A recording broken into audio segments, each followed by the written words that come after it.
Good morning. Welcome to the fourth installment of the Adult Task Force webinar series. My name is Amethyst Johnson, and I'm the Manager of Information and Referral Services here at the TAA.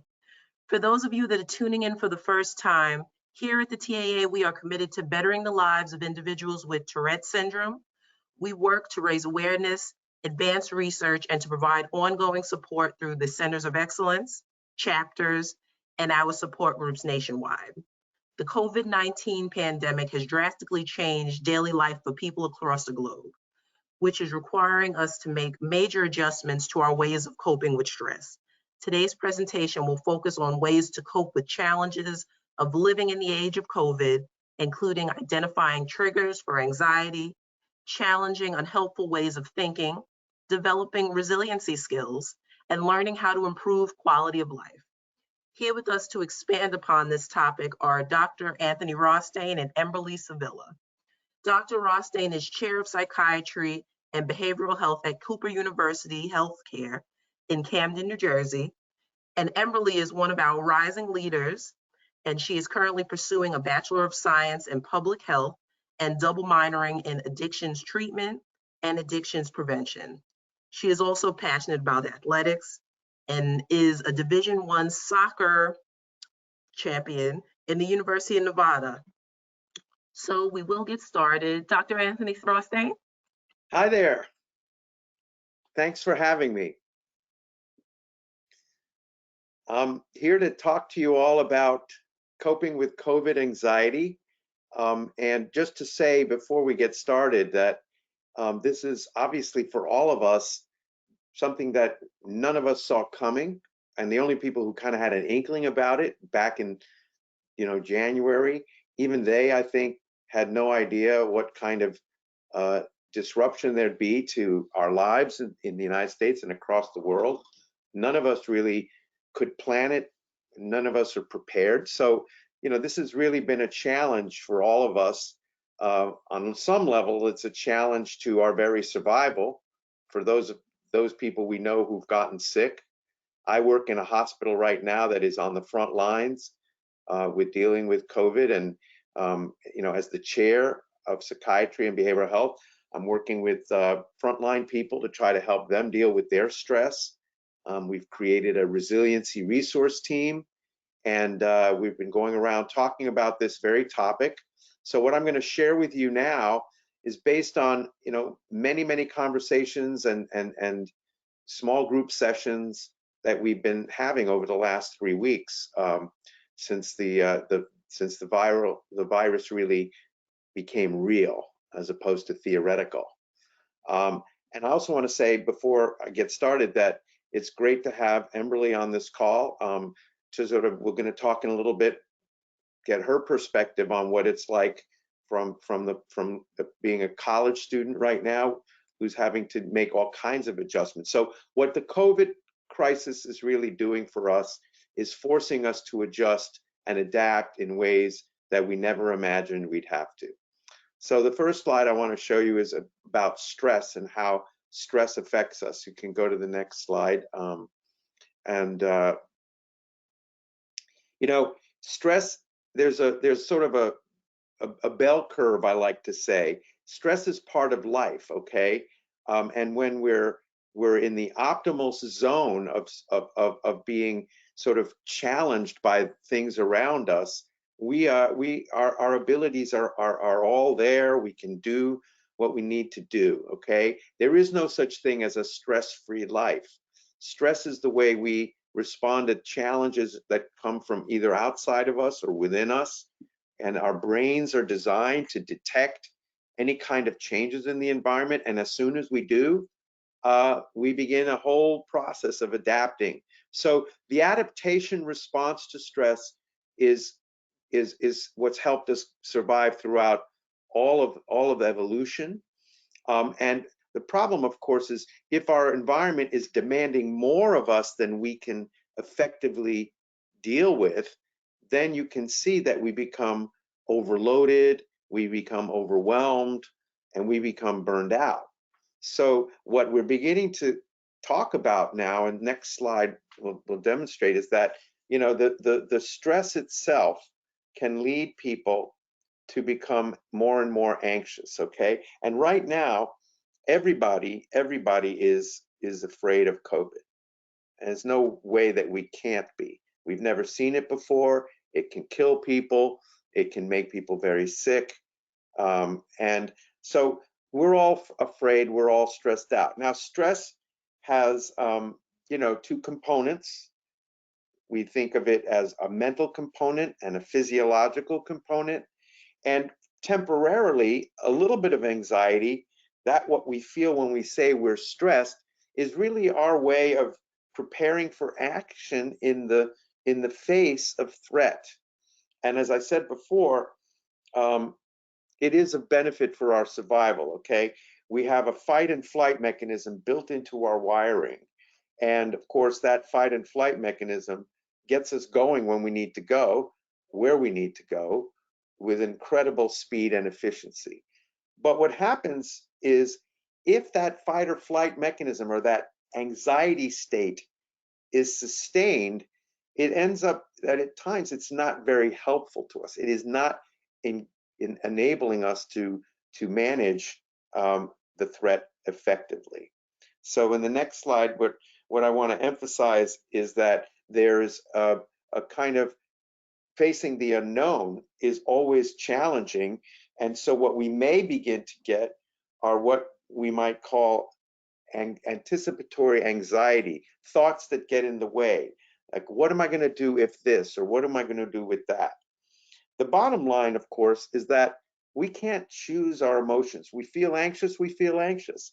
What we have a choice, though, is how do we respond to that message of we're in danger, or to the message, this is really going to be challenging here. And we can learn through this whole experience. And my hope is that all of us, individually, collectively, will begin to learn how to respond to the threat and deal with it effectively, rather than just react to it and get overwhelmed. So whenever we notice we're distressed, whenever we're feeling uneasy, whenever we're sensing danger, we can adjust our response to these emotions, and it allows us to figure out what we have to do. Because when it comes to COVID, we can't banish it, we can't beat it. It's not something we can fight. It's there. We're trying to avoid it, of course, but really there's no place to run. Okay, we can shelter in place, but that's different than ignoring it or pretending it isn't there, or trying to move to some place where it doesn't exist, because eventually, the virus has now made its home in the human race, and we're going to have to figure out our long-term survival, and that's really what we're all here to talk about. So the real question is, what do we do now? What do we do now that we have to face COVID, all right? And how can we reduce both the physiologic reactivity that we have, as well as the unwanted thoughts that come along with it? And that's what I want to explore for a few minutes, because I think that will help us all get better prepared. Next slide. So what are the physical components that we might see in people, all of us right now, under the threat of COVID? Well, for those who have tics and Tourette disorder, what we may very well see is an increase in motor and vocal tics. And that's just, again, the product of more stress tends to bring out the tics. You might feel chest tightness, or a feeling that you can't breathe. You might have more tension in your muscles, or may have aches and pains. And in fact, those aches and pains may make you wonder, is this a sign of COVID? People are reporting more headaches, or trouble sleeping, or trouble being able to relax. And in people with, susceptibility to either heart palpitations or gastrointestinal distress, those things may get worse as well. So these physical components of anxiety are important to notice. Okay, next. What happens in our minds? What are some of the cognitive distortions that might occur during this COVID crisis? Well, for one thing, you might suddenly start to be doing more threat scanning, okay? Now, we all do threat scanning when we go into a place we're not familiar with, okay? If you're walking somewhere late at night in a neighborhood you don't know, you're gonna be scanning around looking like, what's here, what's there, what's coming at me?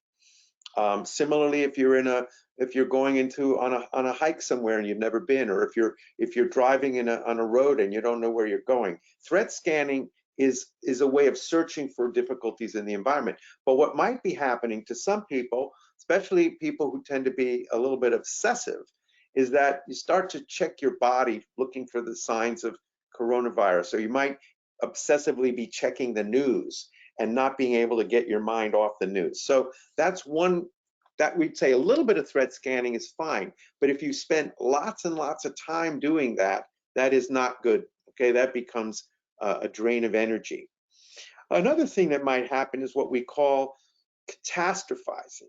And that's when when your mind jumps to the worst case scenario, okay? So, you think your chest is a little tight and you're convinced, oh my God, this is coronavirus, or you suddenly start to think, oh my God, my mother or my grandmother is going to get this and they're going to die, okay? And by the way, having this momentarily, thinking about a catastrophic thought momentarily is not unusual, okay? I mean, I remember myself when I began to hear about cases coming to our region and then to New York, where my sister lives and where good friends of mine live. I began to worry, oh my God, what if suddenly they were going to catch this, and what if something terrible happened to them? But to stay focused on that and begin to believe that would have caused me to really develop a serious anxiety disorder, rather than just a passing thought that that I could then turn around and say, well, the chances are still not that high because most people seem to be getting through this okay. Next slide. Hypothetical worry. Now, this is where you start to think about the what ifs, okay? The what ifs of life. Well, what if I didn't wash my hands enough? Or what if someone gets too close to me? What if this, what if that?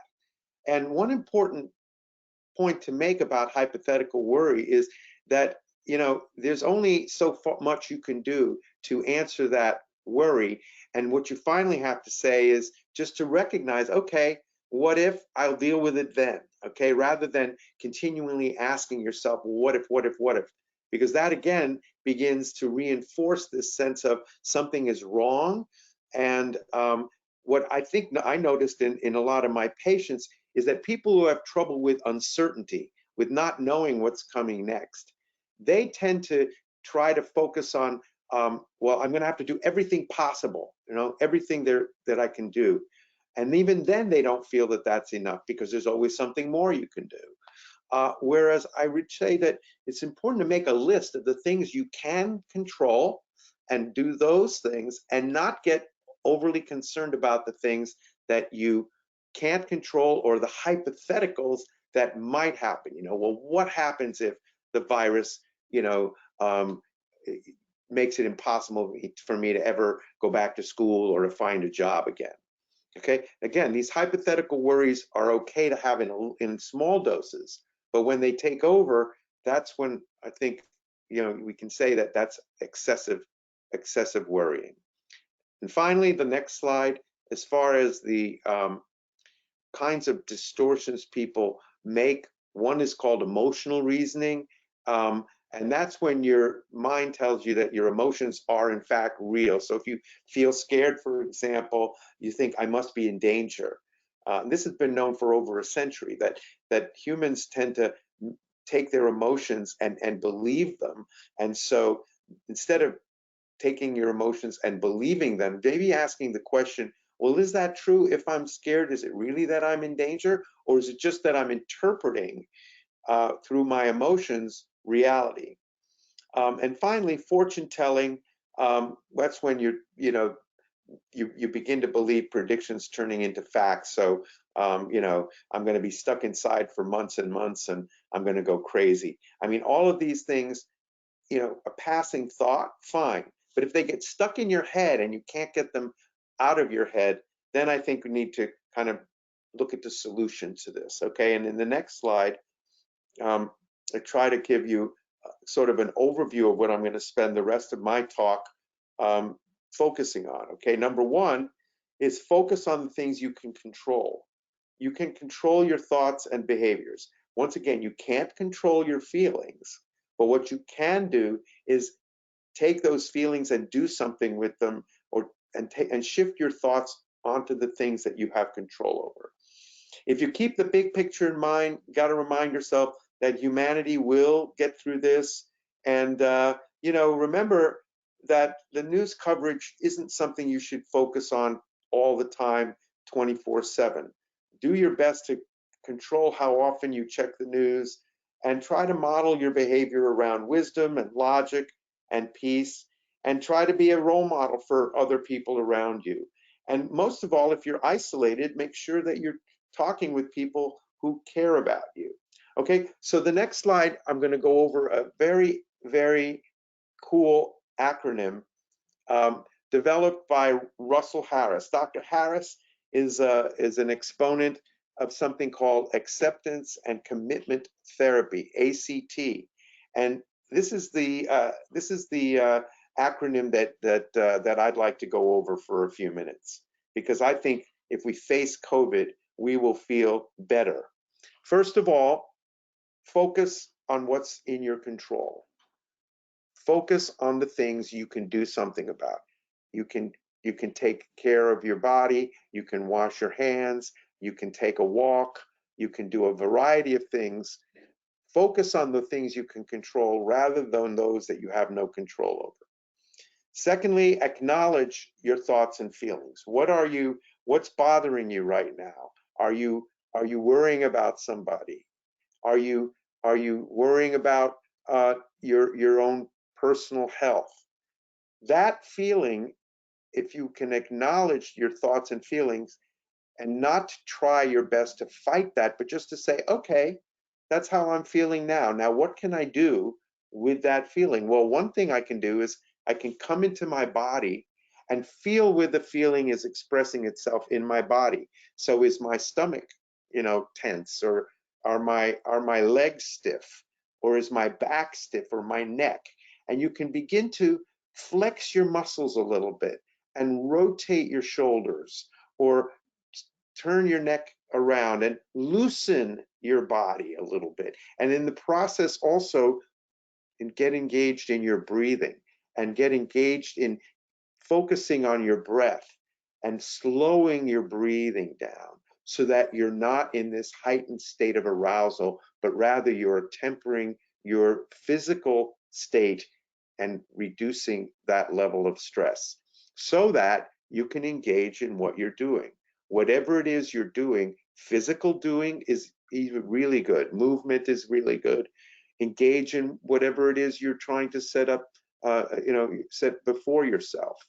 Fully engage. So I'm using the example of washing my hands, since I've learned how to do that 20-second hand washing. And now what I do when I wash my hands is I engage my full attention in turning on the water and wetting my hands, then adding the soap, then rubbing my hands together and feeling every part of my hand and all my fingers, and the soap getting in between my fingers as I rub, as I rotate my hands around, and as I then put it back under the water and rinse off the soap. See, that 20-30 seconds of washing hands, if you can do that fully engaged, begins to make you feel better.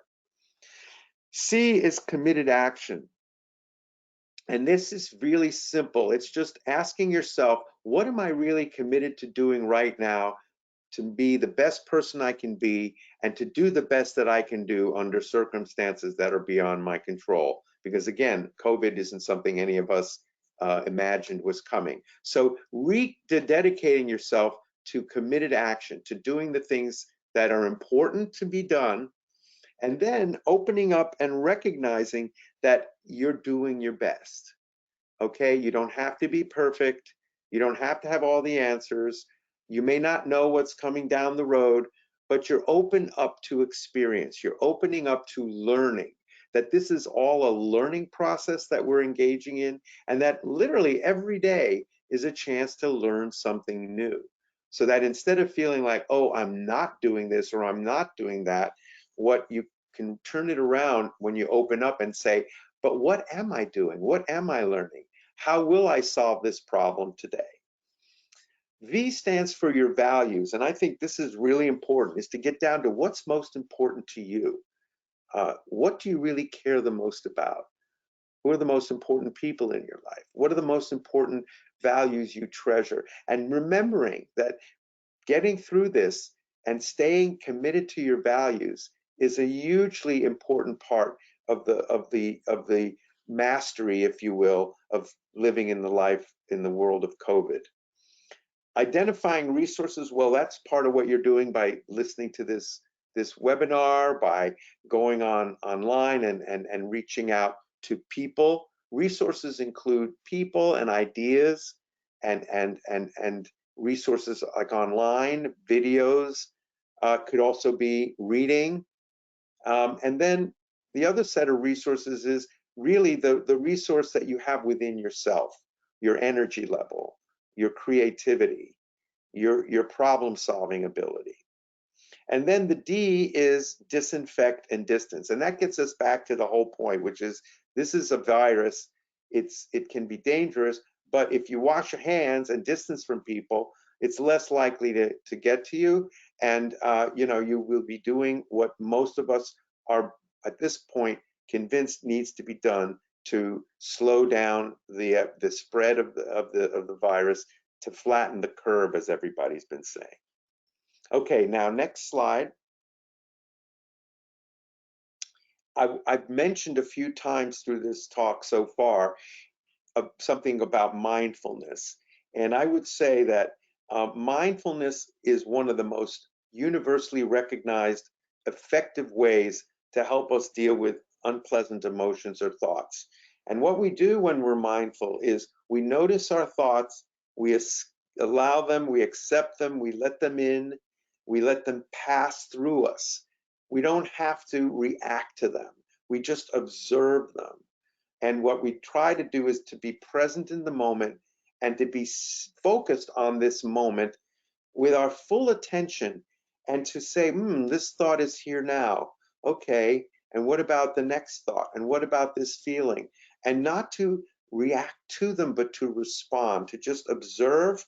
And I said before, washing hands with full focus can reduce this distraction, allow you to not be worried about the worries of the future or regrets about the past. It just lets you be in the moment. Okay, so mindfulness at its core is being as aware as you can be of this moment and of what this moment is bringing to you and how you're responding to this moment. Next slide.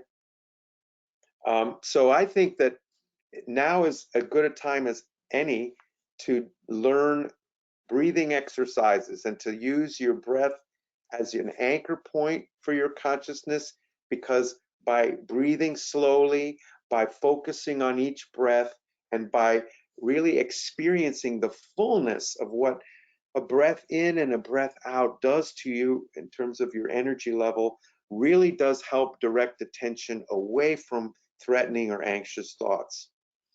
Another important focus for mindfulness would be mindful eating, just slowing down, taking your time, chewing slowly, taking a bite of something you're eating and letting that bite of food linger for a moment in your mouth and before you just chew and swallow it.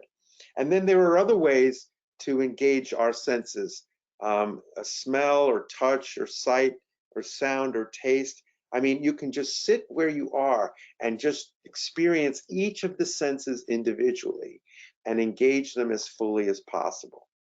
Next slide. There are now really cool apps. These are 3 apps that you can get after, if you haven't already discovered mindfulness resources online. One that is developed by the VA and was used mostly first for PTSD, but I really recommend it's called Mindfulness Coach. And this literally coaches you You can go through the steps involved in practicing mindfulness in lots of different ways. Very, very wonderful narrations for how to do this. Insight Timer is another one with, again, experts in mindfulness meditation. And then there's Headspace, which is also excellent, although you do have to pay a small fee to get Headspace. So those are some resources you can try. Next slide.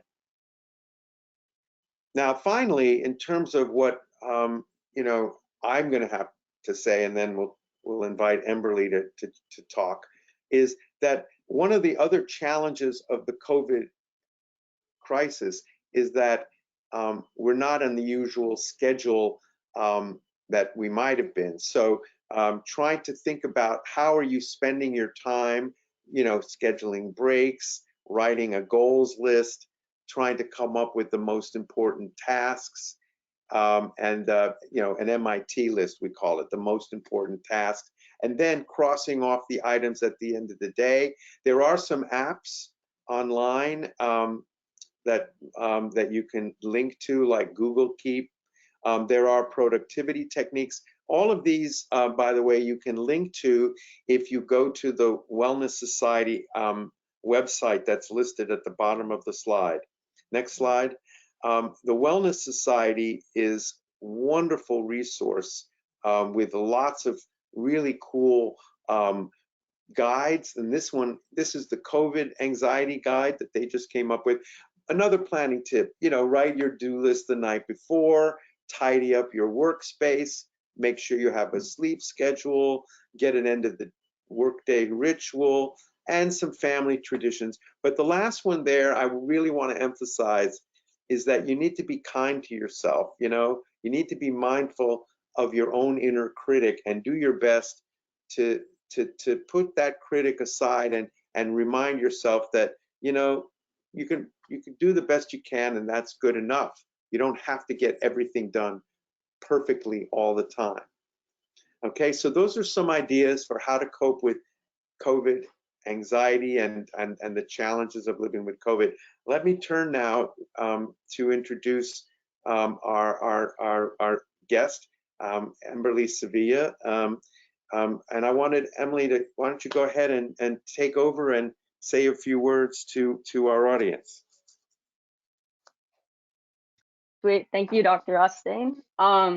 So I think that I can offer a bit of a unique perspective because the college age students and this population has definitely been affected severely. And I think people are somewhat overlooking some of the challenges that we're facing, as well as we aren't necessarily coping in the best ways. So at the moment, we're being asked to operate and function normally without having our same schedule or a set schedule at all. And we're also still expected to produce the same quality of work that we were producing before the pandemic. As well as this, we're also away from our normal social groups. We may not be able to practice self-care in the same ways that we were before. And being back at home, we might be dealing with new responsibilities on top of our regular responsibilities as a student.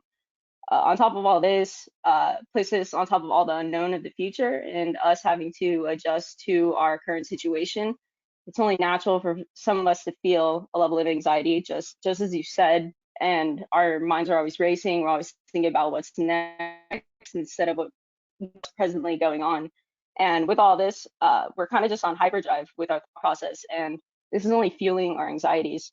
Knowing this, it's very important that we utilize the skills and the planning tips that Dr. Rostain suggested. I've seen some of my friends personally implementing some of these skills, and they've only seen good improvements from it because we're struggling with not having control of the pandemic, and we don't have control of our complete environment. We can do our best to take advantage of gaining control of some of our immediate environment, and we can do our best to introduce small consistencies in our daily lives, just as Dr. Rostain mentioned. So, for example, some of my friends, teammates, former teammates have said that they've blocked out a specific time in their everyday to participate in some sort of hobby, such as maybe just drawing or playing video games or reading a book.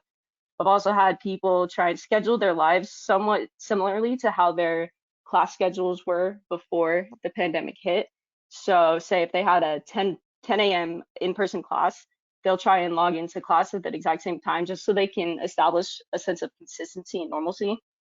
And I also think it's important for us to monitor aspects of our lives that play a huge role in our mental health that we can still have control over, such as keeping a good, well-rounded diet, getting proper, making a consistent exercise schedule while keeping social distancing.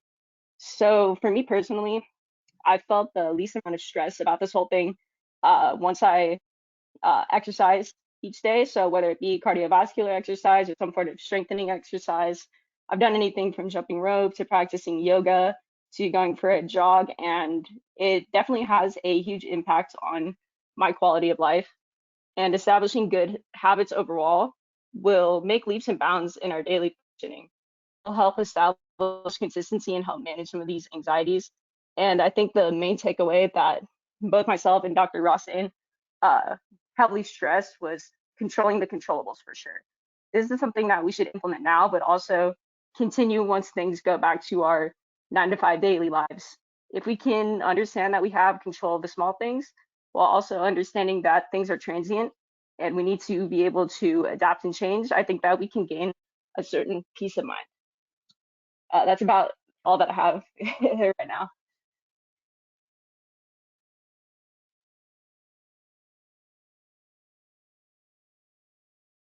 Okay, now we're open for questions. If anyone has any, you can either raise your hand or you can type them into us.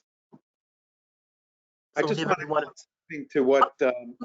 Emberly just said, which is to be really as fully schedule yourself in a way that gives you a feeling of accomplishment.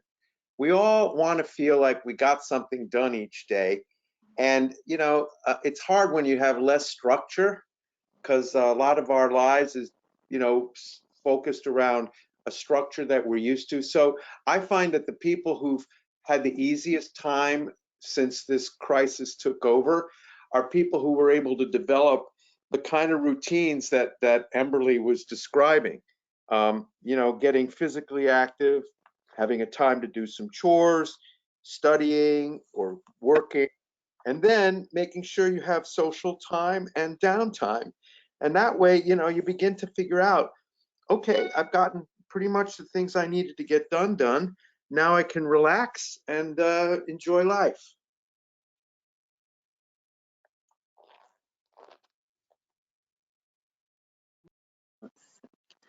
Okay, we have like 3 questions. This first one comes from Annabel J.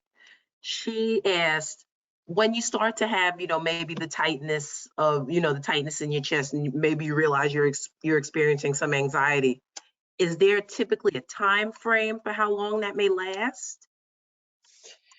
So, you know, that tightness in your chest might last several minutes. And one important point is that if it's something that is disturbing you, if you can just ignore it, that's one way to deal with it. Another way to deal with it is just to let your breathing, focus on your breathing, and try to expand your chest and breathe as fully in and as fully out in a really steady, counting in, 4 seconds, and then out 6 or 7 seconds, and having a rhythmic breathing. But the other thing is, if your chest is tight and you want to expand just by raising your arms up and twisting your. I mean, what do you do, Emberly, when you get tightness in your chest?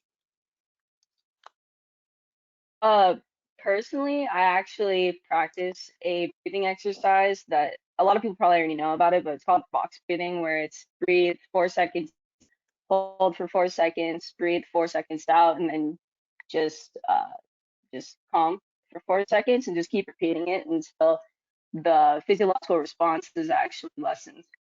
Right. So the sort of a steady paced breathing is what you're doing, right? You're pacing your breathing. Yeah. I hope that helps. Okay, and the next question comes from Jason R. He is experiencing, something similar to the chest tightness. And he wants to know, at what point do you think, like if they are seeing a healthcare provider, regarding their anxiety or whatnot, at what point should they try and contact their healthcare provider regarding, the anxiety they're experiencing related to COVID? So, okay, so people who have an underlying tendency to be anxious or have an existing anxiety disorder, I would reach out to your provider and talk to that person, because right now I'm getting on the phone with many of my patients and we're going through exactly the strategies that might work best for each individual. Um, you know, there are certainly things like challenging the negative thoughts, getting physically active, you doing some mindfulness, and most of all, and this is something that I think is very helpful, is getting your mind engaged in something else. Because if your mind is wandering around and if you're kind of in idle mode, that's when things start to get, could get into some, what I would call some darker places. So redirecting your mind and occupying your mind in constructive ways is probably the best thing to do if the anxiety is getting to you. And certainly if you've got a mental health provider, I mean, I would say for a number of my patients who are, say, taking SSRIs right now, a couple of them we've agreed to increase the dose a little bit just to help them through this particular phase of the crisis. I guess a lot of anxiety is based in fear about what's going to happen next. And so if you can move away from fearing the future into living in the moment and getting as much focus on the things that you can do in the moment, then the anxiety doesn't really have a chance to take over as much. But again, it takes practice. I think that's where talking to somebody you can trust, and or doing things like reading. I happen to read poetry when I get stressed out because it helps me feel more relaxed. So finding something that occupies your mind and helps you to really direct your thoughts to something that's more immediately, feels good to you rather than this uncertainty. Free floating anxiety means that it floats from one thing to another. And the best way to push it away is to actually engage and stay engaged in the thing that you're doing. One other, I'll give you one other helpful set of ideas that I heard this weekend from a colleague at NYU. Her name is Dr. Susan Varma, V-A-R-M-A, and she was on National Public Radio's Weekend Edition, and she gave a following. She called it the 4 M's to help us with the challenges of COVID. The first M is mindfulness. So I've already spoken quite a bit about mindfulness. Okay. The second is movement, moving around, moving your body, going in for walks, going for a bike ride, making sure your body is in motion really does help anxiety. The third M is called mastery. In her mind, mastery. And I like that notion because, if doing something new, learning a new habit, taking on a new hobby, finding something that you haven't done before that you've always wanted to do, mastering a new language, mastery, mastery, mastery. And finally, the last one is meaningful relationships, making sure that you maintain those meaningful relationships. So another way of saying what I've just said is that if you just accept your anxiety as part and parcel of who you are, but you're not going to indulge it, you're not going to give into it, you're just going to let that anxiety exist for what it is, but not let it stop you from doing what you think is most worthwhile in those domains I just outlined. I don't know, Emberly, you have any thoughts about anxiety?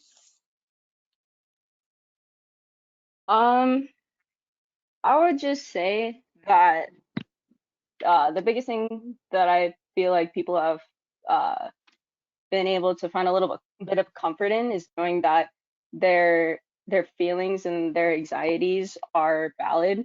Of course, you don't want them to be overwhelming in your life, and you don't want them to be taking control of your life whatsoever. But people need to know that they're not alone in their feelings, because I had a lot of people in my personal life that I didn't expect to be impacted as harshly as they have been with this pandemic. They've reached out to me and said that they've been dealing with a certain level of anxiety that I didn't expect from them. So just know that you're not alone in what you're feeling, and that you can take control of the little things, and you can use some of the tips that Dr. Rostain touched on and implement those in your daily lives. And you should be able to see some sort of improvement, or at least get some sort of consistency and normalcy within your daily schedule. Okay, and we have one final question. This one comes from Yvette D. How do you recommend balancing school and mental health? I have been having a hard time implementing a daily routine, which has negatively affected my schoolwork. I have also been put on a new anxiety medication on top of one I have been taking already. I am trying to adjust to new, I'm trying to adjust to new, I'm sorry, one second. This person is putting in multiple questions. Where is it? Well, basically, she's trying to adjust to the new medication now on top of the other one, and she wants to know how to balance. Yeah. Okay. Well, first of all, just to echo what Emberly just said, you're not alone. Lots of college students right now are feeling anxious, okay? Partly because of the routine being disrupted. For some students, learning online is more difficult than learning in a classroom. There may be too many distractions in your environment. Learning and staying focused on a computer screen is harder for some people than others. So, and the other thing you just mentioned is that you have a new medication, which is probably going to take a little while to work effectively. So the first thing I would do is to make sure that if you need extra time or if you need accommodations, that you write to your professor and explain that right now you're having a little bit of difficulty adjusting. You don't have to reveal anything more than just saying you're having some difficulty. You want to let them know that it's going to take you a little more time, so that the pressure of falling behind doesn't dominate your thoughts. The second is to give yourself, find a place, a space where you can study quietly, and where no one's going to bother you, and where you can begin to slowly immerse yourself in the assignment that you're given. And if you're having trouble staying with it for very long, just give yourself breaks throughout that time. So you take, instead of sitting down for trying to read for an hour straight, maybe just go 15 minutes and then take a break.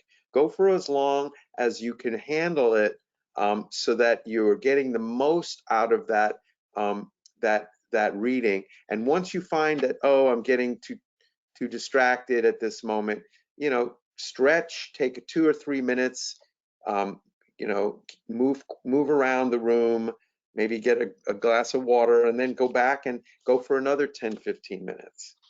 And then finally, I guess the other thing is to talk to your friends. Like, I think what Emberly is saying is, the more you can talk to other people and unburden yourself, the better you'll feel, because everyone right now has some degree of anxiety. It's impossible to avoid. And what we're really saying here is not that anxiety is bad. It's that you just want to acknowledge it and say, hey, everyone's having trouble. I'm not the only one. Everybody's trying to adjust. And some people have a ability to adjust a little more quickly than others.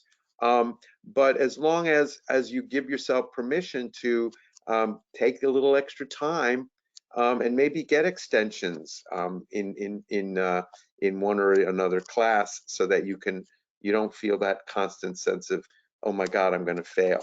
The fear of failure becomes a self-fulfilling prophecy, because then the more afraid you are, the less likely you are to engage in the work, and the more you're stuck thinking about all the is what I was prescribing you before, is catastrophic thinking.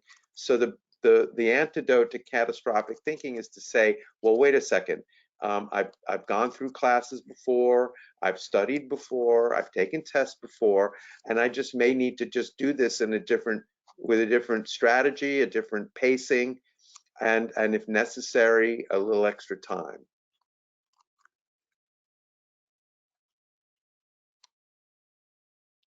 Okay, we're going to move on to the next slide now.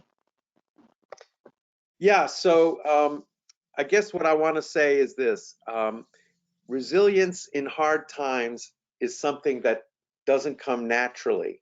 It does take practice. It does take trying things out. It does take practicing wellness, you know, to become really comfortable in this hard time is a goal, but it's not something we can achieve in a sustained way, because you might feel good today and then tomorrow you might wake up and go, oh my God, this is a horrible day I'm having. So you just want to take each day, one day at a time. You want to do your best to balance what you're trying to do with what you might need to do in the way of letting go of too much pressure on yourself.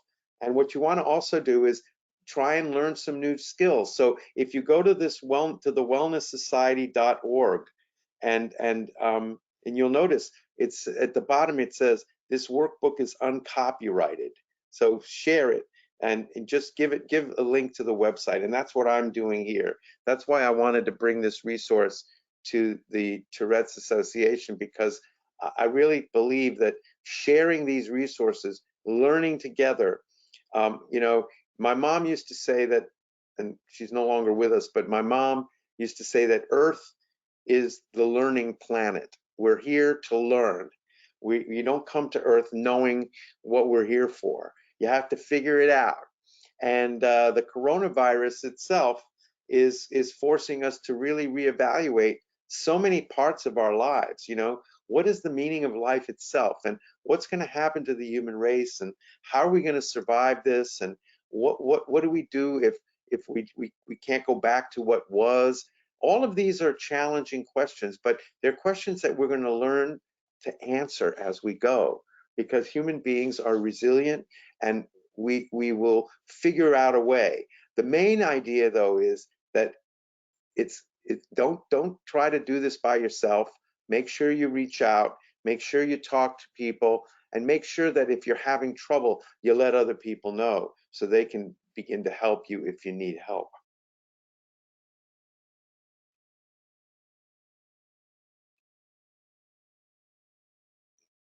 Okay, well, thank you so much, Dr. Rostain, and also Emberly, for your time today.